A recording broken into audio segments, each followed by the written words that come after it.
नमस्कार. जय श्रीराम. सज्जन हो, स्वातंत्र्य लढ्याचा वारसा असलेली,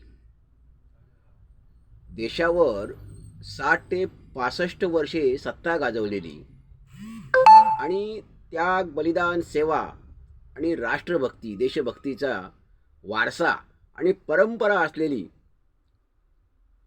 अशी काँग्रेस, अशा या पुण्यशील परंपरा असलेल्या काँग्रेस पक्षाची ही दुरवस्था व त्यांची स्थिती एकूणच चिंताजनक, दयाजनक अशी आहे.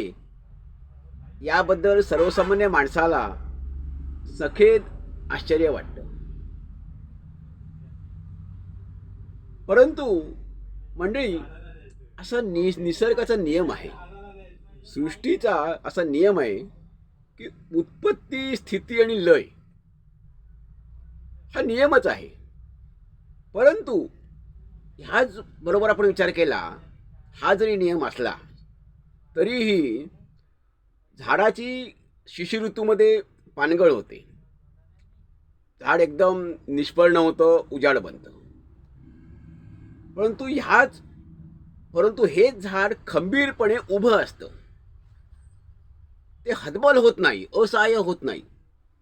तर ते खंबीरपणे उभं असतं, त्याची प्रक्रिया अखंडपणे सुरू असते, धडपड सुरू असते, प्रयत्न सुरू असतात आणि पुन्हा त्याला वसंत ऋतूमध्ये पालवी फुटते आणि तेच झाड पुन्हा पाना, फुलांनी, फळांनी भरून येतं. पण त्यासाठी तो सतत कार्यरत झाड ते असतं. ह्याच नियमाप्रमाणे काँग्रेसची स्थिती ही असायला हवी होती की काँग्रेसची स्थिती जरी दयाजनक आत्ता आणि वाईट असली किंवा चिंताजनक असली तरी काँग्रेसचे पुन्हा उभारी जाण्याचे प्रयत्न असायला हवे होते. तसे दुर्दैवाने प्रयत्न हे दिसत नाहीत.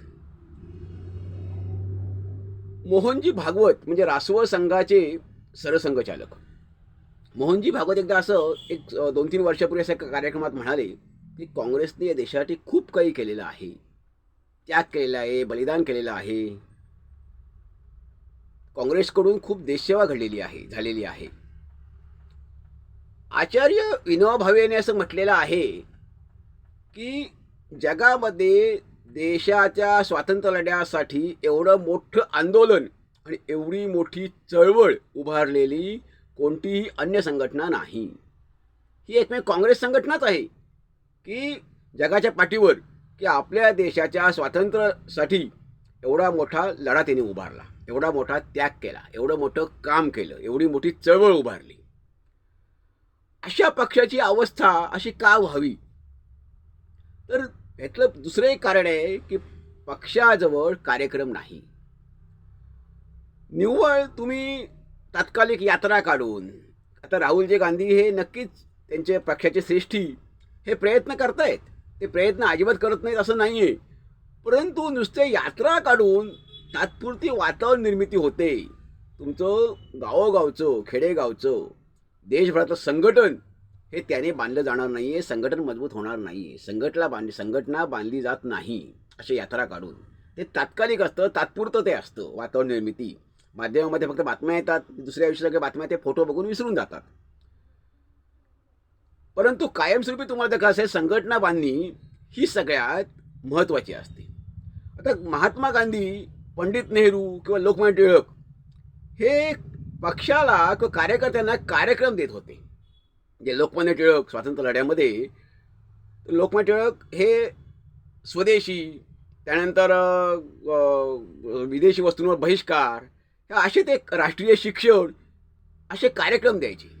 ह्या कार्यक्रमामध्ये महात्मा गांधींनी वाढ केली की गांधीजींनी तर ह्याला राष्ट्रीय शिक्षण होतंच, त्यानंतर स्वदेशी वस्तू होत्या, विदेशी वस्तू बहिष्कार होता, ह्यासोबत त्यांनी असहकारची जोड दिली, विदेशी वस्तूंवर बहिष्कार हे दिलं. त्यानंतर त्यांनी खादी ग्रामोद्योगाची जोड दिली. मुख्य म्हणजे ग्रामोद्धार, खेड्यांचा विकास व्हावा, मग ग्रामोद्धाराची त्यांनी लोकांना संदेश दिला, कार्यकर्त्यांना संदेश दिला. गावागावात त्यांनी कार्यकर्त्यांना पाठवलं, खेडं कसं स्वयंपूर्ण होईल. अस्पृश्यता निवारणाचा मुख्य कार्यक्रम दिला. त्यानंतर जाती व्यवस्था असेल किंवा स्वच्छता मोहीम असेल, हिंदी भाषा असेल, संस्कृत भाषा असेल, गोसेवा असेल, निसर्गोपचार असतील, असे अनेक कार्यक्रम गांधीजींनी दिले. त्यामुळे कार्यकर्त्यांची जडणघडण होत होती, ती वैचारिक पातळीवरही होत होती आणि मुख्य काम करताना कार्यकर्त्याला कोणत्याही अडचणी येत नव्हत्या, निराश होत नव्हता. त्याला काम करताना हुरूप येत असे, त्याच्याजवळ सतत ऊर्जा असे, त्याला प्रेरणा मिळत असे. ही कुठेतरी प्रेरणा आत्ता आटलेली आहे असं वाटतं. संघटनेपाठीमागे कोणतीही संघटना उभी कशावर राहते तर एक विचारावर राहते. कोणत्याही संघटनेच्या पाठीमागे एक विचार असतो. काँग्रेस ही पूर्वी संघटनाच होती. काँग्रेस स्थापन झाली ती सर्वपक्षीय संघटना म्हणून, एक पक्ष म्हणून नव्हे. काँग्रेसकडे मोठा विचार होता. त्या विचाराचं कुठेतरी अध्ययन, अभ्यास, चिकित्सा होता येईल पाहिजे आणि हा विचार मागे पडत चालला. विचाराचं अध्ययन झालं नाही, आता तर होत नाहीच आहे. आणि आकार जर वाढला, विचाराशिवाय जो आकार वाढेल तो आकार निष्प्राण असतो, तो बथड बनतो, बोथड होतो, त्यात काही अर्थ राहतो, नुसताच तो आकार असतो, ती सूज असते, सूज. विचार मागे पडत चालल्यावर कुठलीही संघटनेचं काम हे आटत जातं. त्याप्रमाणे आता हे काँग्रेसचं झालेलं आहे. म्हणून संघटना ही खिळखिळी झालेली आहे की वैचारिक अधिष्ठान काँग्रेसकडे खरंच राहिलेलं नाही आहे की काय, अशी शंका आपल्याला पडते. पंडित जवाहरलाल नेहरू, इंदिरा गांधी, राजीव गांधी हे असेपर्यंत तळागाळातल्या कार्यकर्त्यांमध्ये संपर्क होता. तळागाळात संघटना मजबूत होती. ह्याचं कारण सामान्य माणसाला वाटायचं की दिल्लीमध्ये आमचा नेता आहे, आपला नेता आहे, आपलं आणि त्यांचं ते एक नातं आहे. इतपत यांची योग्यता आणि हे उत्तुंग व्यक्तिमत्वाचे नेते होते. सर्वसामान्य माणसाशी नातं असणारे, जमिनीवर पाय असणारे असे नेहरूंसारखे नेते आता काँग्रेसमध्ये नाहीत. सामान्य माणसाचं गाऱ्हाणी आता जर काँग्रेस नेतृत्व ऐकतं का? अडचणी आहेत, तक्रारी आहेत. नेतृत्व सामान्य कार्यकर्त्याला भेट देतं का?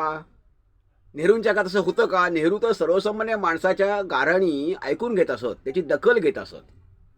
म्हणून नेहरू हे सर्वसामान्यांचे नेते होते. आता ते नेहरूंची परंपरा आता काँग्रेसला राहिलेली नाही आहे की राहिली आहे का, असा आपल्याला प्रश्न पडेल.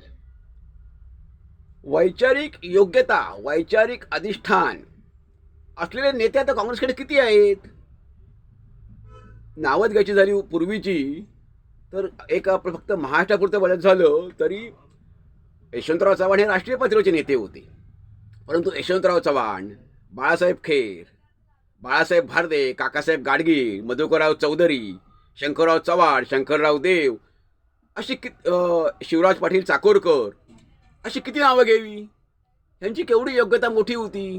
ह्यांच्याकडे वैचारिक योग्यता होती, वैचारिक अधिष्ठान होतं, ह्यांचा केवढा अभ्यास होता, केवढं चिंतन होतं, ह्यांचं आध्यात्मिक ज्ञान केवढं होतं. सामान्य माणसाशी यांचं नातं होतं, सामान्य माणसामध्ये ह्यांचं खूप मोठं स्थान होतं. ते स्थान असलेले नेते आता आहेत का? आत्ता काँग्रेसला झालेलं आहे कसं की समजा बाहेरून एखादा नेता येईल तर त्याला तो आपल्यापेक्षा मोठा होईल का? मोठा झाला तर आपल्या अस्तित्वाचं काय होईल, म्हणून त्याला पक्षात घ्यायची आपण नाही किंवा त्याला पक्षात येण्यासाठी अडचण निर्माण करायचा, अशी या लोकांना भीती वाटते की अंतर्गत स्पर्धा, हे स्पर्धेने काय होईल आपलं. त्यामुळे स्वतःच्या अस्तित्वाची यांना काळजी वाटते. ह्यांना पक्षाच्या अस्तित्वाविषयी काही चिंता नाही आहे ना, काही नाही आहे. मी स्वतःपेक्षा पक्ष मोठा असला पाहिजे, पक्षापेक्षा देश मोठा असला पाहिजे, हे धोरण आता बाजूला केलं. फक्त स्वतःचं की माझं अस्तित्व कसं शिल्लक राहील. याच्यामुळे काँग्रेसची ही अवस्था अशी झालेली आहे. आणि पूर्वीपासून एक दुर्दैवाने अशी पद्धत रूढ झाली की विशेष करून इंदिराजींच्या काळापासून, दुर्दैवाने म्हणतो मी ते, की राज्यातल्या नेत्यांचं खच्चीकरण करायचं. राज्यातल्या नेत्यांमध्ये गडबाजी निर्माण होईल असं दिल्लीतूनच त्यांना आश्रय द्यायचा आणि त्यांना तशीच त्यांनी ऊर्जा द्यायची की राज्यातल्या नेत्यांमध्ये गडबाजी होईल आणि मग काय होईल की त्यांच्यामध्ये स्पर्धा लागेल आणि कुणीही नेता मोठा होऊन आपल्याशी स्पर्धा करणार नाही. अशा तऱ्हेचं पूर्वी राजकारण झालं. त्याच्यामुळे नेत्यांचं खच्चीकरण झालं आणि एक अशीच वाईट प्रथा पडत गेली. वास्तविक काय हवंय? कार्यकर्त्यांमध्ये, नेत्यांमध्ये परस्पर समन्वय असायला हवा, संवाद असायला हवा, सुसंवाद असायला हवा, परस्पर विश्वासाचं नातं असायला हवं, आदर आणि आत्मीयता असायला हवी. ह्याचा कुठेतरी आता काँग्रेस पक्षामध्ये आपल्याला अभाव जाणवतो. पूर्वी काँग्रेसवाले म्हणजे गांधीजी काँग्रेसमधून 3 वेळा बाहेर पडलेले आहेत पक्षातून, आणि त्यांनी स्वतःला रचनात्मक कामाला वेळ दिला होता. तरीही काँग्रेसचे लोक हे गांधीजींकडे जात असत. कारण का? त्यांच्याकडून त्यांना मार्गदर्शन मिळत असे, सल्ला मिळत असे, दिशा मिळत असे. आत्ता एवढ्या तोडीचा कोणाचा नेता आहे का काँग्रेसकडे की त्याच्याकडे ह्यांनी जावं, त्याचं मार्गदर्शन घ्यावं, सल्ला घ्यावा, त्याच्याविषयी एवढा मोठा आदर बाळगावा? असं नेतृत्व आता उत्तुंग एवढं व्यक्तिमत्वाचं नेतृत्वच राहिलेलं नाही आहे काँग्रेसकडं. दुसरी गोष्ट आहे की तुम्ही नेतृत्वाला नेतृत्व देताना, पद देताना किंवा त्याला एखादे तुम्ही मंत्रीपद देताना, जबाबदारी देताना, अध्यक्षपद देताना निकष कोणता लावता नेतृत्वाला, नेतृत्व या पदाला? की जातीचा, समूहाचा निकष लावता की गुणवत्तेचा निकष लावता? तो किती ज्ञानी आहे, त्याच्याकडे ज्ञान काय आहे, त्याच्याकडे चिंतन आहे का, सामान्य माणसे त्याचा संपर्क आहे का, त्याच्या सामान्य माणसामध्ये प्रतिमा कशी आहे, त्याचे चारित्र्य कसं आहे, त्याचा अभ्यास काय आहे, हा निकष तो बाजूला. आणि केवळ आता केवळ जात, पंथ, त्याच्या मागे समूह आणि मनी आणि मसल पॉवर हे पाहिलं जातं. ते करून त्याला जबाबदारी दिली जाते. त्यामुळे तर सगळं ते फक्त म्हणजे आमदार निवडून किती येतील, जिल्हा परिषद ताब्यात किती मिळतील, खासदार किती त्याच्या मतामुळे येतील, त्याच्या जात समूहामुळे, हे फक्त सगळं झालेलं असल्यामुळे तात्पुरतं संख्याबळ वाढेल ती सूजच आहे. सगळं तात्पुरतं राहतं कायम. पुन्हा ते सगळं काम, त्या नेतृत्व बदल झाला की पुन्हा काम ते परत मागं येतं, संघटना पुन्हा खिळखिळी होते. आता काँग्रेसने काय केलं पाहिजे? खरं तर याची गरज आहे की तालुका स्तरावर, जिल्हा स्तरावर, राज्य स्तरावर प्रबोधन शिबिरं आयोजित केली पाहिजेत.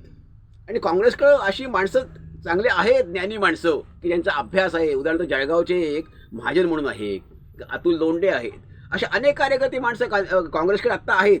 पण त्यांना काँग्रेसने पुढं आणावं आणि तालुका स्तरावर, जिल्हा स्तरावर, प्रांत स्तरावर प्रबोधन शिबिरं आयोजित करावी, प्रबोधन शिबिरं घ्यावीत.